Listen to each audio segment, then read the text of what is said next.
¿Qué tal amigos hermanos? ¿Cómo están? Espero se encuentren bien.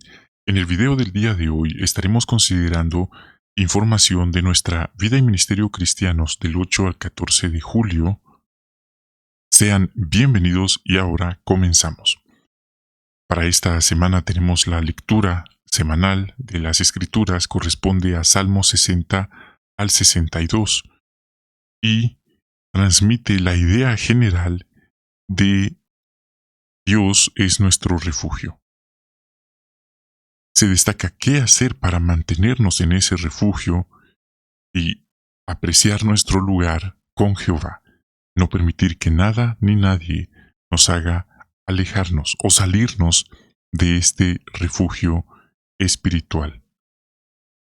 Luego, en Busquemos Perlas Escondidas, estaremos comentando y respondiendo sobre las fuerzas que Jehová nos da. ¿Y por qué decimos que el fuerte es Jehová?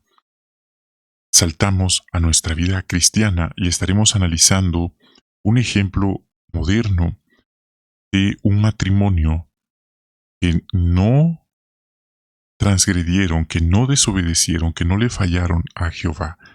Pero, ¿qué cosas fueron las que ellos vivieron que no lograron separarlos del amor de Dios? Eso veremos en ese ejemplo. Si tiene oportunidad de pulsar el enlace en su aplicación de JW y ver el video, lo invitamos a hacerlo. Luego, el estudio del libro para esta semana, estaremos viendo los párrafos 7 al 13 del capítulo 12 y un recuadro. Veremos otra nueva asignación de Pablo y Bernabé y algunas lecciones para nosotros. Así que, hermanos, gracias por acompañarnos, siéntanse bienvenidos y ahora empezamos con el discurso número 1 de los tesoros de la Biblia. El tema de este discurso es Jehová nos brinda seguridad, protección y estabilidad. Hace algún tiempo atrás se comentó una historia en un broadcasting de un perrito, como el que se aprecia en la imagen. Y resulta que un día el perrito de la imagen se fue de su hogar. Y el hermano que cuenta la historia, él plantea que no entendía por qué el perrito se fue de casa si allí le daban cariño, le daban alimento, techo, le daban todo. Y su padre le contesta que probablemente porque alguna hembra estaba en celo. Así que el perrito se fue y tanto el hermano que contó la historia como su familia estaban muy tristes y muy preocupados por el perrito. Después comentaremos qué final tuvo esta historia. El propósito de haber comentado esta historia en aquel broadcasting es el mismo de hoy. Ilustrar cómo Jehová puede cuidarnos, puede proveernos en sentido espiritual, en sentido emocional, también en sentido material, físico, espiritual, material, emocional, en todos los sentidos Jehová nos cuida. Yo no podría pensar como el ejemplo del perrito de la imagen, que si tiene todo con sus dueños, con sus amos, con su familia, ¿qué sentido tiene dejarlos e ir afuera por nada o por casi nada? Y lo mismo ocurre con algunas personas, lo tienen o lo han tenido todo con Jehová, y uno se pregunta, ¿por qué dejan a Jehová? ¿Por qué van al mundo por nada o por casi nada? Bueno, eso es un punto que no todos aprecian, que no todos toman conciencia de ello. podemos ver cómo la lectura de esta semana resalta este tema, hermanos. Vamos aquí a la Biblia, al libro de Salmo 61:3. Veamos cómo se compara a Jehová en este salmo. Porque tú eres mi refugio, una torre fuerte que me protege del enemigo. Notamos a qué compara a Dios en esta parte, en este versículo. Bueno, esto es en un sentido figurado, pero es muy importante. Las personas, los siervos, hombres, mujeres, niños, personas de todas las edades, que miran a Dios con fe y obediencia, tienen una gran seguridad. Los que reconocen lo que su nombre encierra, confían en ese nombre y lo representan fielmente. No tienen nada que temer. Y esa es la protección que Él nos da como una torre fuerte. Y aquí vemos la imagen. En la mano derecha se observa esta persona que está corriendo por protección. ¿Quién sabe qué viene atrás de esta persona? Quizás algunos enemigos, quizás alguna tormenta, quizás algún animal salvaje, pero sabe que si logra llegar a esta torre, recibirá protección, como lo que se aprecia adentro. Refugio, comida y personas que quieren verlo bien. Ahora, Jehová no solo nos dice que vayamos a Él. Jesucristo no solo dice, vengan a mí y quédense ahí. Veamos aquí en el Salmo 61:4. Seré huésped en tu tienda para siempre, me refugiaré al abrigo de tus alas, bajo sus alas. Qué preciosa escena. Los animales que tienen alas, puede ser como se aprecia en esta fotografía, y otros animales suelen proteger a sus pequeños hijos bajo sus alas. Y no hay mejor lugar que bajo las alas de la mamá gallina, como se aprecia en esta imagen. Jesucristo nos extiende una invitación. Vengan a mí, dice, todos los que están cargados, todos los que están estresados, todos los que están cargados. Pero no solo vengan a mí, quédense allí. Él dice, y yo les daré descanso. Hallarán refugio, hallarán refrigerio para sus almas. Yo los refrescaré, dice Jesucristo. Qué preciosa escena. Esto se parece mucho a las palabras del Salmo que leímos. Jehová nos invita a ser huéspedes en su tienda y refugiarnos bajo el abrigo de sus alas, como en esta fotografía. ¿Qué encuentra esta persona al entrar al refugio? Encuentra algo bueno, encuentra refugio, alimento, descanso.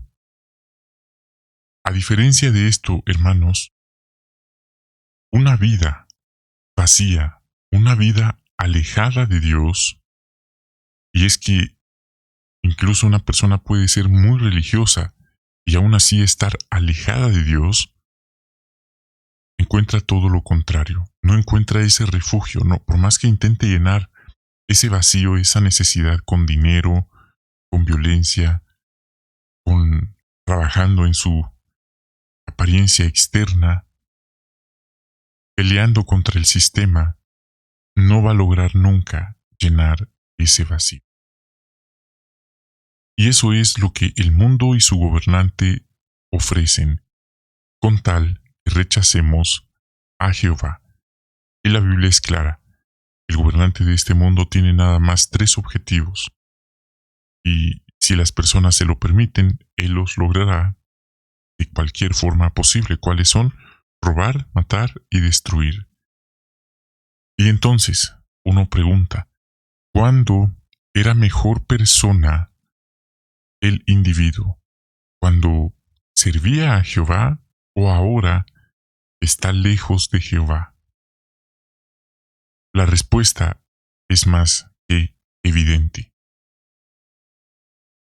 Vamos aquí nuevamente a la Biblia, al Salmo 62:2, que nos dice, sí, Él es mi roca y mi salvación, mi refugio seguro, jamás seré completamente sacudido. Aquí nuevamente el salmista utiliza ilustraciones para referirse a Dios, un refugio, una roca, bajo sus alas, huésped en su tienda. Todo esto es en sentido figurado, pero evoca la idea que podemos recibir, que podemos referirnos a Dios en un sentido de tener una relación personal con Él, por supuesto, por medio de nuestro Señor Jesucristo. Él es entonces, en este texto se le compara como una roca. Y Él no ha cambiado, dice la Biblia. Así que esta es la exhortación que hace la lectura de esta semana, preguntándonos, ¿de qué maneras ha mejorado nuestra vida el conocer o al conocer a Jehová y confiar en Él? ¿Somos mejores personas que antes?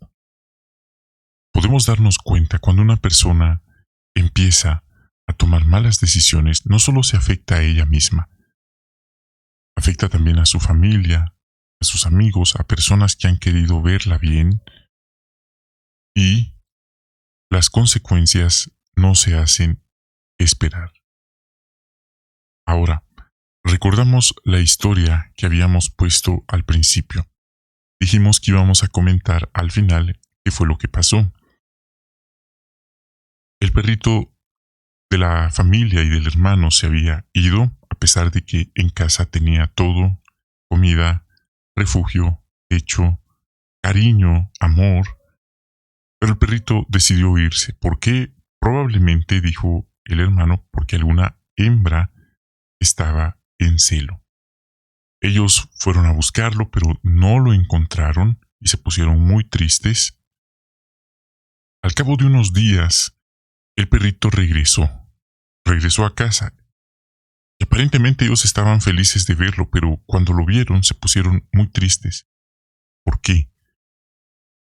Porque el perrito venía lastimado, venía muy delgado y venía muy debilitado. Y ellos lo atendieron, lo recibieron nuevamente, pero a pesar de que pasaron las semanas, el perrito no volvió a ser el mismo. ¿Y sabe qué? Un día que ellos no esperaban, unos días después, el perrito volvió a desaparecer. Solamente que para esa ocasión el perrito ya no regresó. Y ellos salieron, pasaron por el camino y lo encontraron. Lo encontraron tirado. Ya estaba malherido, ya estaba en sus últimas. Así que esto es para ilustrar algo, hermanos.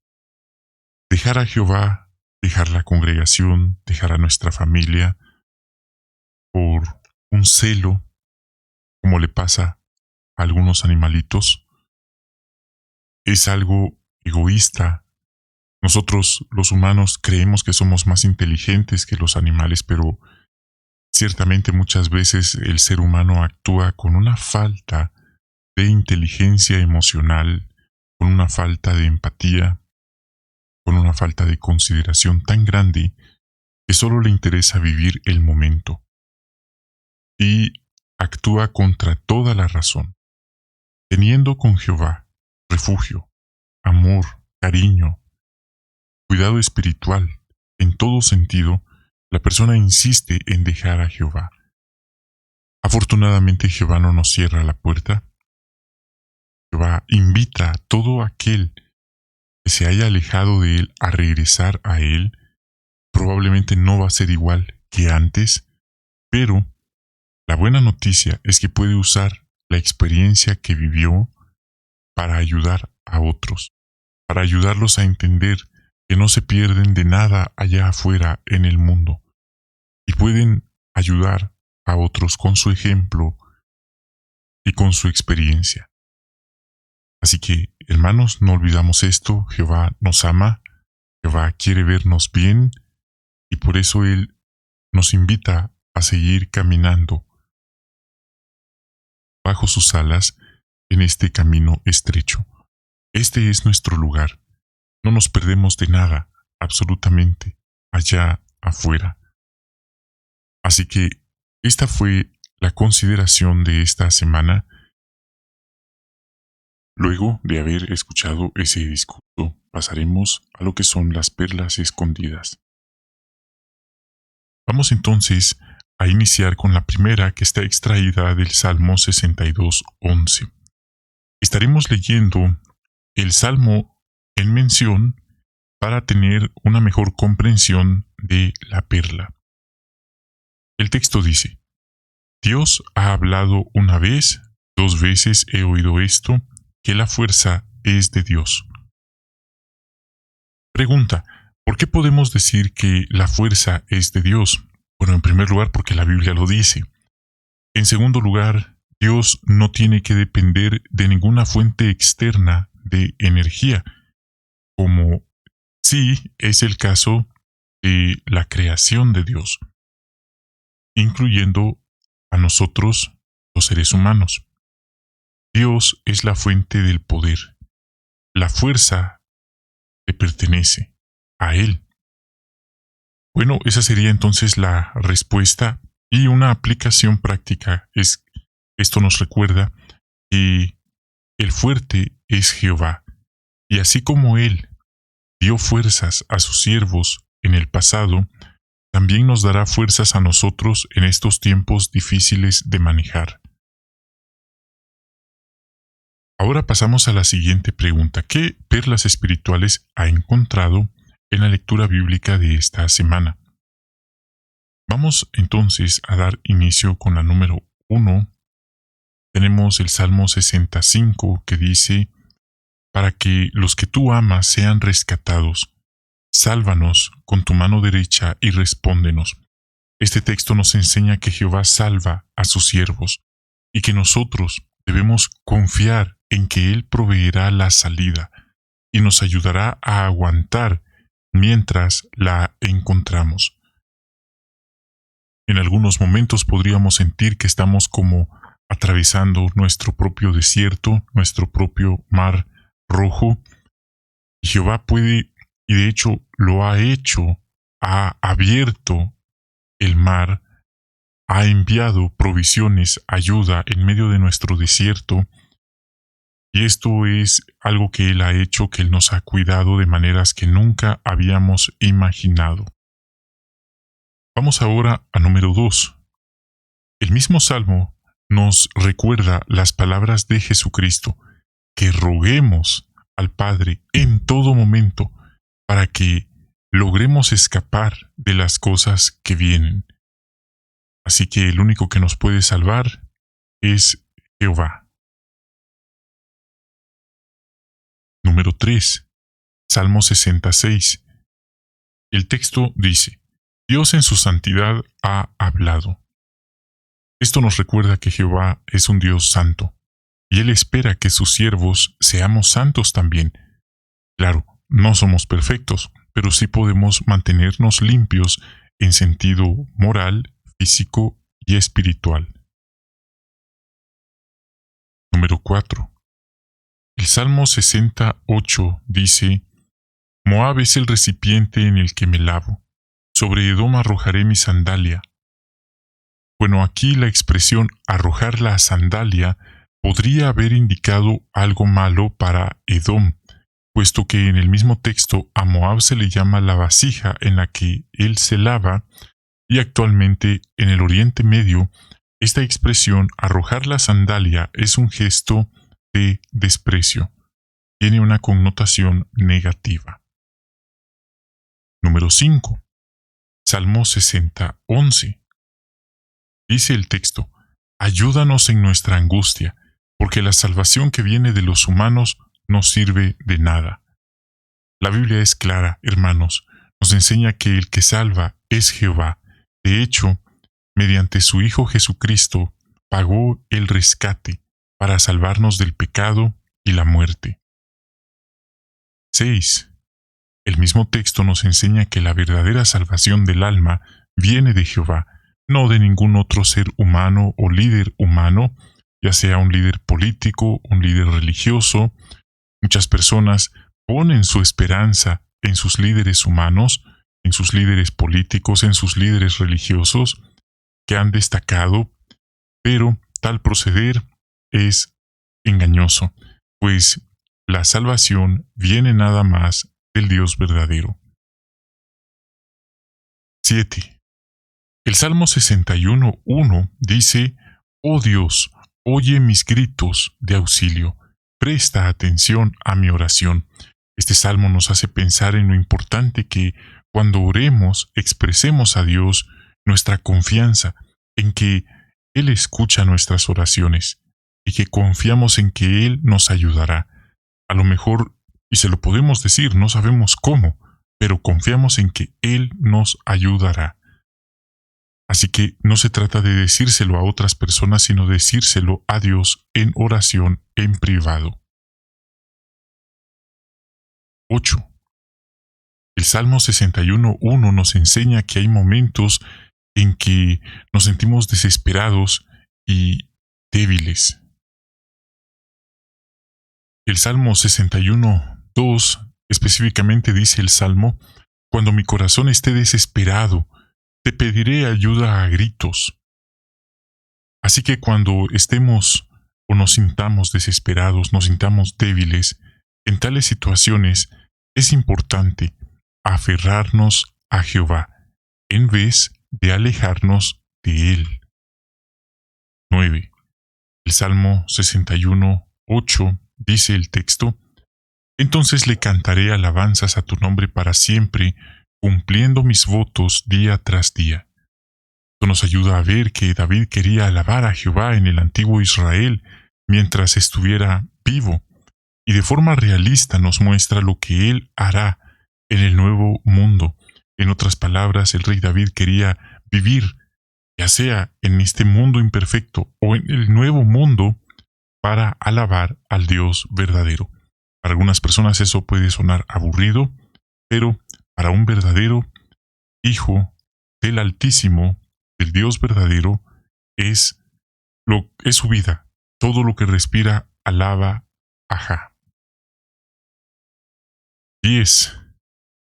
El Salmo 61:8 habla de los votos diarios, y recordar nuestro voto de dedicación a Jehová nos puede ayudar cada día, especialmente en nuestra carrera cristiana, especialmente cuando llegan días difíciles, días de desánimo, días de decepción, y muchos no logran soportar esos días difíciles, esos días malos. ¿Y qué hacen? Se caen, se rinden, dejan a Jehová, se enojan con Él.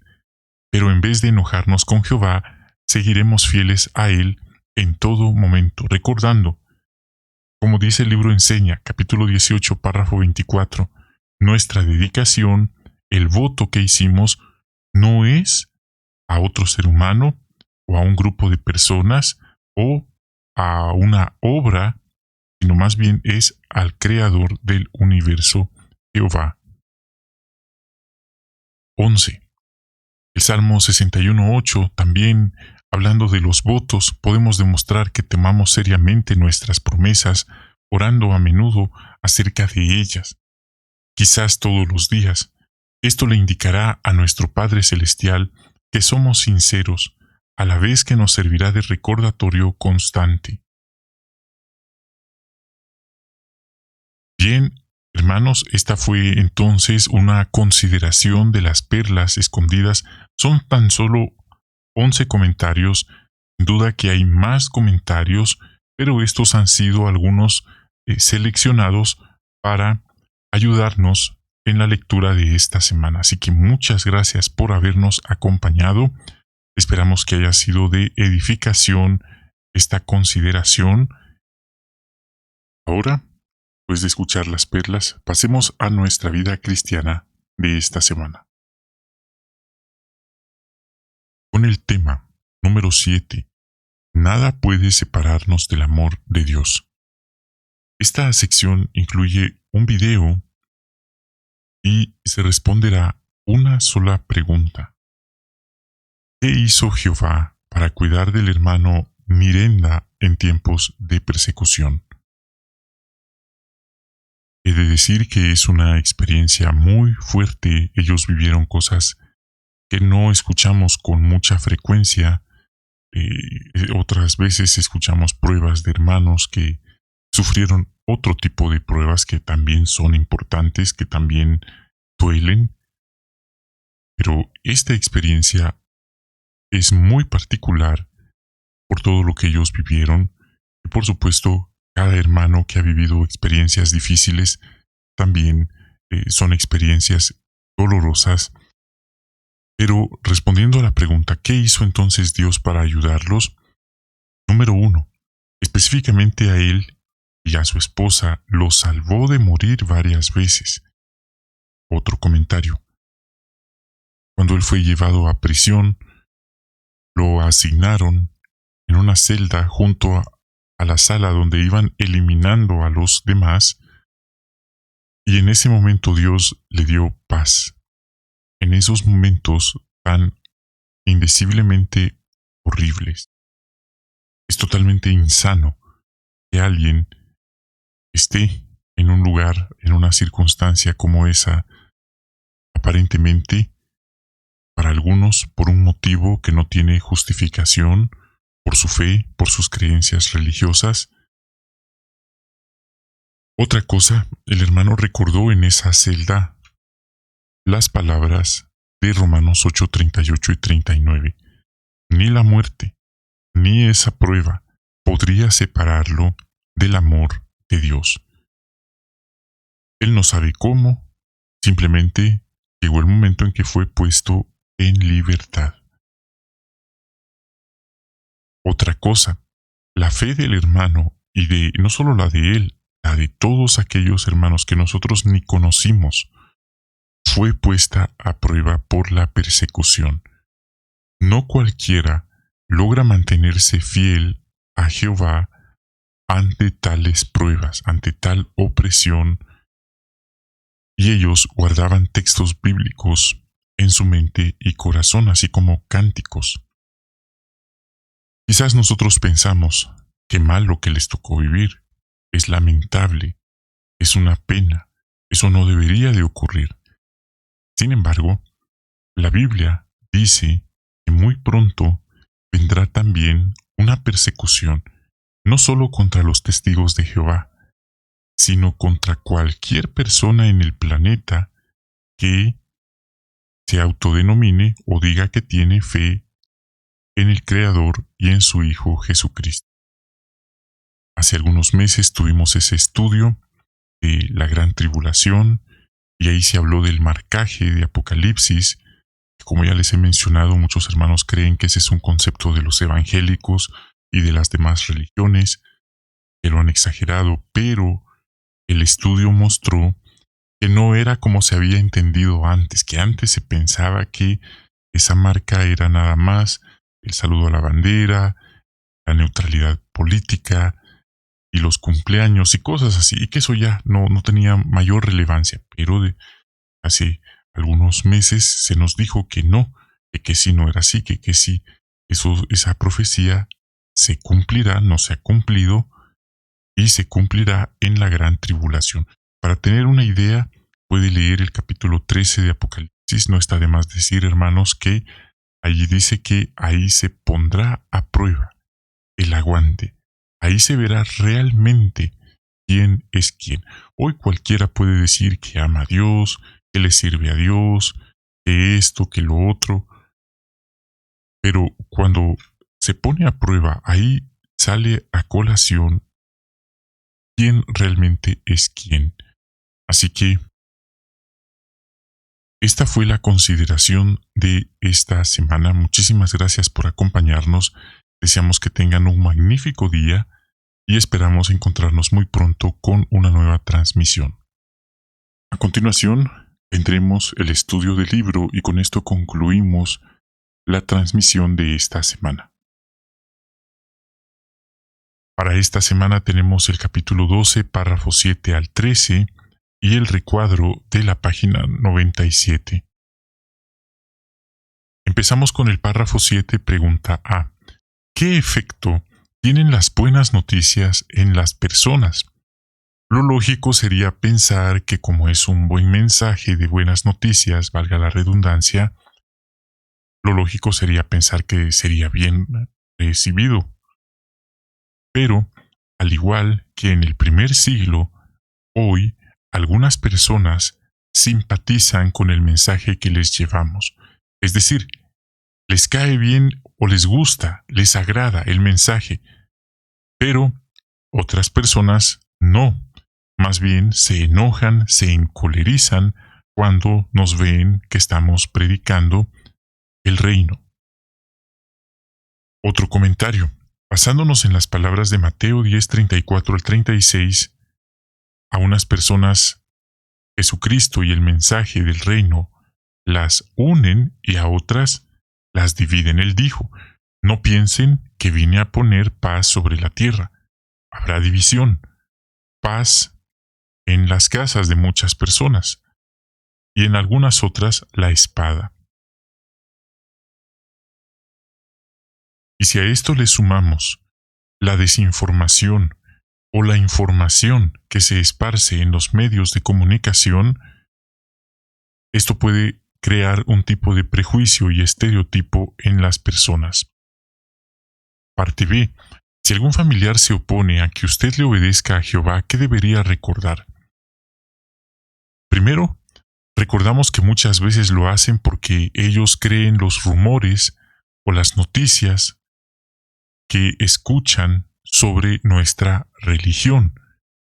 Más ahora que está Internet, que está los medios de comunicación.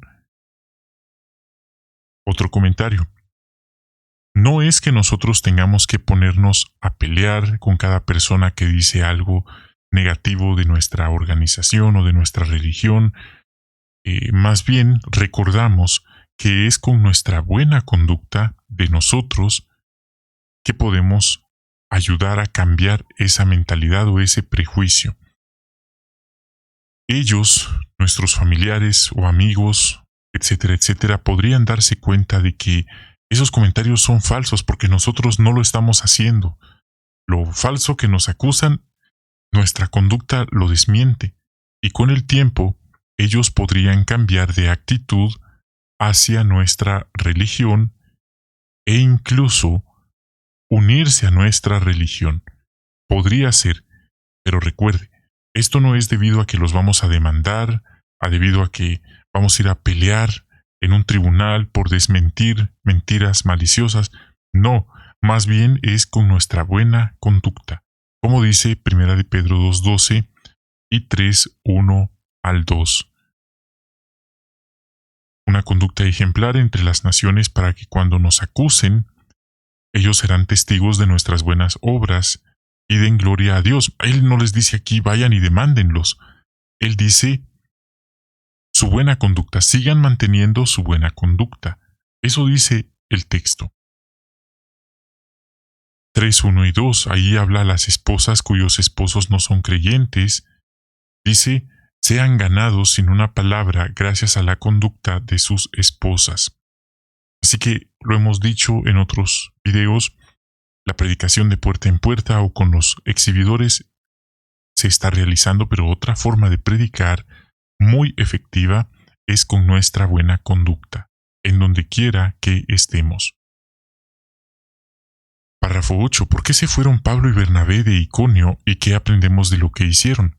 Se fueron de allí porque las personas querían apedrearlos, querían eliminarlos a como diera lugar. ¿Qué aprendemos de esto? Que debemos ser prudentes. Pablo y Bernabé no dijeron, ¿saben qué? Vamos a enviarles vamos a hacer un milagro para que se queden todos ciegos por lo que quieren hacer o caigan desplomados y el mal que querían hacernos se les regrese. Ellos podrían haberlo hecho. Podrían haber pedido incluso que bajara fuego del cielo, que vinieran ángeles a salvarlos, pero no lo hicieron. En vez de eso, se retiraron. No por miedo, no por cobardía, sino porque se dieron cuenta que no iban a ganar nada insistiendo con personas que no querían y que hasta se iban a poner violentas. Aprendemos que debemos ser prudentes. Si vemos que una persona solo quiere discutir, retirémonos. Si vemos que la persona se va a poner violenta, retirémonos. No ganamos nada con amenazar, no tenemos nada que demostrar poniéndonos al tú por tú con una persona agresiva. Esto podría sonar lógico, podría sonar como sensato, pero, por increíble que parezca, la organización nos ha dado el recordatorio de que este es el proceder sensato. Hace algunos meses atrás vimos el estudio de un hermano que cuando el amo de casa se ponía un tanto agresivo verbalmente, el hermano también se puso frente al amo de casa también en un modo retador. En otras palabras, el hermano, lejos de apagar el fuego o de alejarse del fuego, él sumó más fuego al fuego. Así que evitemos cometer una imprudencia. Lo último, lo peor que podríamos hacer es incluso ponernos violentos nosotros también y poner en riesgo a nuestros hermanos. Proverbios 22:3 dice, si vemos el peligro, alejémonos de allí. No por cobardía, no por miedo, sino por prudencia. Eso también es otra forma efectiva de predicar. Mire, si vemos la Biblia, nos daremos cuenta que Jesucristo, la noche que llegaron a arrestarlo, la noche que lo golpearon injustamente, que lo trataron como un vil criminal, que lo escupieron, que lo acusaron falsamente, tan solo él, con pensarlo, con tronar los dedos, podría haber enviado a un solo ángel para que eliminara en un instante a esas personas que lo estaban dañando. ¿Y qué hizo Jesús? No hizo nada de eso, más bien lo aceptó. ¿Qué hicieron los apóstoles? Si podían evitarlo, lo hacían y ese es un buen ejemplo para nosotros también. Jesús no lo evitó porque él no tenía poder para hacerlo, más bien era todo lo contrario, él tenía el poder. Con el solo pensamiento él podría haberlos desintegrado en ese instante, pero no lo hizo. Y eso está en las Escrituras como un ejemplo para nosotros también. No se trata de demostrar quién tiene más poder, quién es más agresivo, quién es más violento, no se trata de demostrar nada de eso. Pasemos ahora al tema, se les predica para que se vuelvan al Dios vivo. 9 y 10. ¿Dónde estaba la ciudad de Listra y qué sabemos de sus habitantes? Estaba situada a 30 kilómetros al suroeste de Iconio, así que no estaba tan distante de la ubicación de ellos. Pero recuerden, no había medio de transporte. Seguramente tuvieron que caminar horas y horas bajo el sol. Otro comentario, en Listra no habían tantos judíos. Al parecer, debido a que no habían tantos judíos, no había sinagoga allí. Los habitantes de esa ciudad probablemente hablaban el idioma griego, pero su lengua materna era el licaonio. La gente de Listra adoraba a otros dioses, eran politeístas. En cuanto vieron el milagro de Pablo y Bernabé, que curaron a un hombre que no podía andar y que siempre estaba pidiendo caridad, dice que ellos pensaron que Pablo y Bernabé eran dioses. 11 al 13, parte A. ¿Qué le dijeron Pablo y Bernabé a la gente de Listra? Bueno, Pablo y Bernabé no se quedaron callados, tampoco aprovecharon ese momento para brillar, ese momento de gloria, para sentirse los héroes de la película. Más bien dijeron: señores, ¿por qué hacen esto? Nosotros también somos humanos, no somos dioses. Tenemos las mismas debilidades que ustedes. Solo estamos predicándoles las buenas noticias para que abandonen estas cosas inútiles y se vuelvan al Dios vivo que hizo el cielo y la tierra y todo lo que hay. Él permitió en el pasado que cada nación siguiera su camino, aunque no dejó de darles testimonio de sí mismo haciendo cosas buenas. Les dio lluvias, cosechas, lo suficiente en comida y llenó sus corazones de alegría. Esa fue la respuesta de Pablo y Bernabé a las personas de Listra. Tenemos para consideración el recuadro que dice Listra y el culto a Zeus y Hermes. Y aquí se menciona algunos datos de la ciudad, pero algo que nos llama la atención es lo que dice al final del recuadro.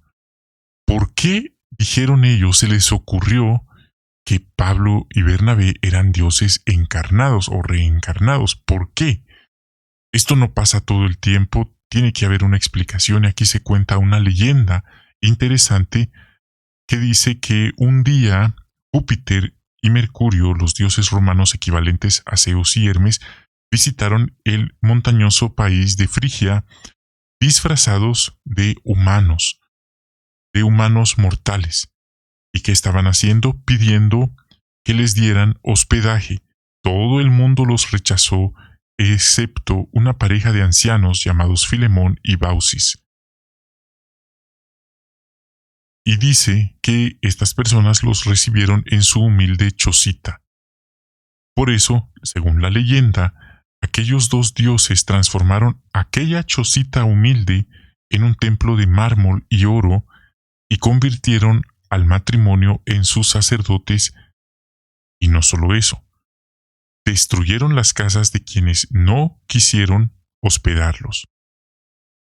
Ahora, la obra explica: si la gente de Listra pensó en esa leyenda cuando vio a Pablo y a Bernabé curar al hombre lisiado, no es de extrañar que hasta les dieron la bienvenida ofreciéndoles sacrificios. Entonces, con esto entendemos mejor la reacción de aquellas personas. Parte B, ¿qué lección nos enseña lo que dijeron Pablo y Bernabé? Nos enseña varias lecciones sobre cómo predicarle a quienes no son cristianos, por un lado. Por otro lado, Pablo y Bernabé no los trataron como si ellos sí se creyeran superiores, en vez de hacerse pasar por algo que no eran.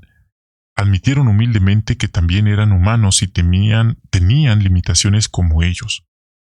Este es un punto muy interesante, porque detengámonos un momento y entendamos el contexto. Hoy, en tiempos modernos, cuando alguien empieza a participar de los emblemas, los hermanos suelen ser muchas veces muy sensacionalistas. Y es un tema muy profundo, no podemos hablar de esos temas como si estuviéramos hablando del menú de una cafetería o de un restaurante. No es cualquier cosa, pero, por increíble que parezca, algunos hermanos, ya sea por la esperanza celestial que tienen, ya sea por el privilegio o puesto que tienen en la organización, en ocasiones se les sube a la cabeza ese puesto y ya se sienten que son semidioses. Tienen un ego tan grande y se les olvida que ese no es el modelo que la Biblia establece para los que realmente son los verdaderos ungidos. Así que lo hemos dicho en otros videos, el hecho que y la organización lo dice, el hecho que alguien participe de los emblemas no quiere decir que esa persona es automáticamente de los 144,000 genuinos y verdaderos que se citan en las Escrituras. Es un pequeño detalle que muchos ingenuamente lo desconocen, pero lo estamos comentando porque este conocimiento es muy importante. Y Pablo y Bernabé, que eran ungidos legítimos, ellos no estaban tomando de los emblemas porque se les ocurrió que querían sentirse más que otros o porque un día sintieron algo extraño. Nada de eso. Ellos recibieron en este contexto un llamamiento, una unción específica, infalible. En cambio, hoy, si usted le pregunta a alguien cómo sabe si es ungido, probablemente no lo va a tener muy claro. Quizás estuvo muy espiritual un mes, quizás trató de portarse bien un mes y por eso ya se siente que es de los ungidos. Quizás alguien tuvo un sueño, pero no es la misma manera de recibir el llamamiento como lo tuvo el apóstol Pablo. ¿Por qué decimos esto? Primeramente, ellos tenían el Espíritu Santo, no en palabra, sino en verdadera acción, obraban milagros, tenían la profecía, podían resucitar muertos. A Pablo se le apareció nada más y nada menos que Jesucristo resucitado. No se le apareció Pedro ni los apóstoles, primeramente fue Jesucristo. Él lo ungió para ser apóstol a las naciones. Así que si usted le preguntaba a Pablo, Pablo, ¿cómo sabes que eres ungido? Pablo no se iba a molestar, no lo iba a reprender por eso, al contrario, quizás le hubiera dicho, puedes leer en la Biblia, ahí está cómo es que recibí este llamamiento. Hago la aclaración, ese es un tema en el que casi no nos detenemos a pensar, simplemente lo aceptamos y lo damos por hecho, pero si vemos la Biblia establece un modelo muy distinto a lo que algunos dan por hecho en nuestros días. Entonces, si Pablo y Bernabé, que eran ungidos legítimos, que iban a estar en el cielo con Jesucristo como co-gobernantes, no se sintieron en ese momento dignos de recibir la adoración, la alabanza y la gloria de aquellas personas, podrían haber pensado, seremos semidioses en el cielo, seremos inmortales, de nosotros brotará la vida en el cielo. ¿Qué tiene de malo que recibamos algo de gloria en estos momentos? Ellos no pensaron así. Y esa es la verdadera humildad. Que por cierto, muchas personas hoy, como ya les mencioné, no tienen esa humildad. Más bien les gusta sentirse a muchos el centro de la congregación, el centro del circuito, el centro del mundo, para recibir halagos y hasta se cansan de recibir tantos halagos. Ahora, ya comentamos eso y lo comenté, hermanos, quizá me explayé, me extendí un poco en esto porque una cosa es decir nada más, tenemos que ser humildes, siguiente párrafo, pero estamos poniendo ejemplos con aplicaciones específicas y también realistas de Pablo y Bernabé y nuestros días. Es muy importante este punto. Como ya mencioné, algunos ni siquiera piensan en estos ejemplos, en estas situaciones que se dan en nuestros días. ¿Qué hay de nosotros? Pensamos que las personas a las que les predicamos, ¿cómo los vemos? ¿Los vemos como inferiores? ¿Nos sentimos nosotros superiores? Esto puede sonar lógico, pero muchos hermanos o algunos hermanos, cuando miran a personas de otras denominaciones religiosas, los ven, voy a usar una palabra suave, como si fueran insectos. Y ya puede usted imaginarse qué clase de insectos, y ellos dicen que ellos ven a esas personas como inferiores, como si fueran insectos. ¿Qué indica eso, hermanos? Eso indica un problema de orgullo del corazón. ¿Pero por qué?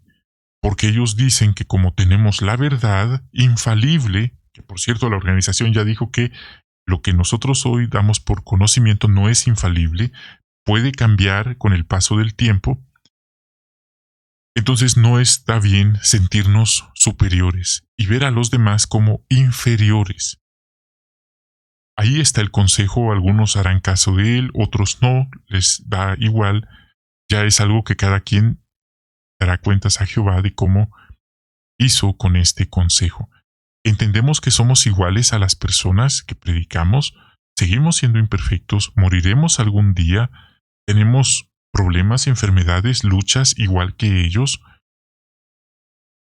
Si las personas nos empiezan a alabar, ¿qué hacemos? ¿Solemos quedarnos callados y aceptamos esa alabanza? ¿Solemos actuar con arrogancia y decir que, claro que sí, que así somos porque hemos tenido el conocimiento de la Biblia y que hemos estado en tantísimas escuelas teocráticas y que hemos tenido como maestros de Biblia, a otros que también tenían un gran conocimiento de las escrituras y que por eso nosotros nos comportamos así. ¿Es esa nuestra actitud? Por increíble que parezca, algunos hermanos tienen esa mala actitud, el ego, el orgullo, el querer ser vistos, el querer ser reconocidos y tratados como si fueran doctos espirituales. Pero Pablo y Bernabé no hicieron eso. Ese es el modelo para nosotros también. Parte B, ¿qué lección nos enseña lo que dijeron Pablo y Bernabé? Nuevamente seguimos con esta pregunta. Aquí se pone el ejemplo del hermano Carlos Russell, y el hermano tenía un conocimiento de las escrituras. Si usted lee el libro Proclamadores, se va a dar cuenta que él tenía otros conocimientos. Él escribió otros libros, como El Plan Divino de las Edades, que por cierto no están hoy en nuestro armario de publicaciones, el repertorio de publicaciones que podemos consultar. Esas publicaciones del hermano Russell ya no están vigentes, simplemente están quitadas de la biblioteca, por así decirlo. Pero él escribió: no deseamos que se nos dé honra ni reverencia, ni a nosotros, ni a lo que escribimos. Tampoco deseamos que nos llamen reverendo o rabí. Rabí quiere decir como maestro o jefe espiritual. Y conforme más nos vamos empapando de estos temas, más nos damos cuenta que seguimos aprendiendo y que hay todavía mucho más que aprender. Bueno, es una responsabilidad muy seria y esa es la lección. No hay que sentirnos orgullosos, no hay que creernos los héroes de la película porque las personas nos alaban. En ocasiones las personas nos ponen a prueba para ver cómo reaccionamos. También está la falsa humildad, que ese ya es otro tema que también se relaciona con este tema. Así que muchas gracias, queridos hermanos, por habernos acompañado en esta consideración. Esperamos que haya sido de edificación, de instrucción, de ánimo. Esto fortalezca nuestra fe en el Creador, en su palabra, la Biblia. Así que muchas gracias. Deseamos que tengan un magnífico día y esperamos encontrarnos muy pronto con una nueva transmisión.